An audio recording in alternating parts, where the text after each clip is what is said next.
राजस्थान के इस छोटे से गांव में सदियों से खामोशी और डर का साया पसरा हुआ है और उस सन्नाटे के बीच खड़ी है एक रहस्यमयी हवेली। कहते हैं जो अपने शिकार को खुद खींचकर अपने अंदर ले जाती है। सुबह होते ही गांव में हलचल मच गई। रात में एक लड़का गायब हो गया और सबकी जुबान पर बस एक ही नाम था, नैन हवेली। गांव में खौफ का साया और गहराता जा रहा था। आरव और तन्वी को जब इस बात का पता चला, ये कैसे हो सकता है आरव? नयनतारा को तो हमने मुक्ति दिला दी थी। हाँ तन्वी, कुछ तो राज है इस नैन कोठी में। हमें सच तक पहुंचना ही होगा। उसी रात नयनतारा हवा में उड़ती हुई दिखाई दी। गांव वाले ये नजारा देखकर दहशत में आ गए। हर चेहरा डर से पीला पड़ चुका था। सुबह होते ही गांव के लोग इकट्ठा हुए। हर चेहरे पर बेचैनी साफ झलक रही थी। हमें इस समस्या का हल निकालना ही होगा। जंगल की पहाड़ी से बाबा को बुलाना ही पड़ेगा, लेकिन उन्हें लाने जाएगा कौन?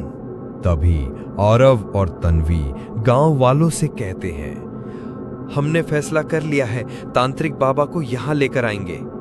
गांव वाले कहते हुए, वहां जाना इतना आसान नहीं है।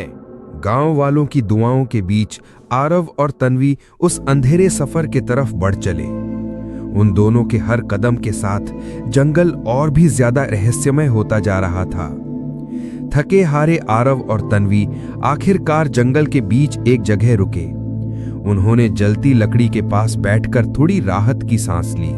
लेकिन तभी उन्हें भेड़ियों की आवाज सुनाई दी और फिर वो दोनों उस अंधेरे जंगल में भाग पड़े।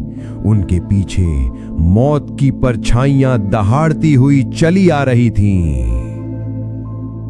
भागते हुए आरव और तन्वी अचानक रुक गए। उन्हें एक रहस्यमयी गुफा दिखाई दी और फिर बिना सोचे समझे वो दोनों उस गुफा के अंदर चले गए।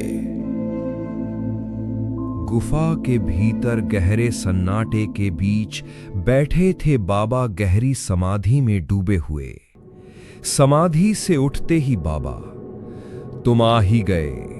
मुझे पता था तुम्हें जवाब चाहिए। आरव हैरानी में बोला, बाबा, हमने तो उस आत्मा को मुक्ति दिला दी थी, फिर ये सब गांव में क्यों हो रहा है? बाबा आरव को समझाते हुए, नहीं आरव, उसकी आत्मा को अभी मुक्ति नहीं मिली। तन्वी हैरानी से, क्या? लेकिन कैसे? बाबा रहस्यमयी अंदाज में, ये सवालों का जवाब सिर्फ हवेली में मिलेगा। वीडियो अच्छा लगा हो तो कमेंट करें, लाइक करें और चैनल को सब्सक्राइब करें।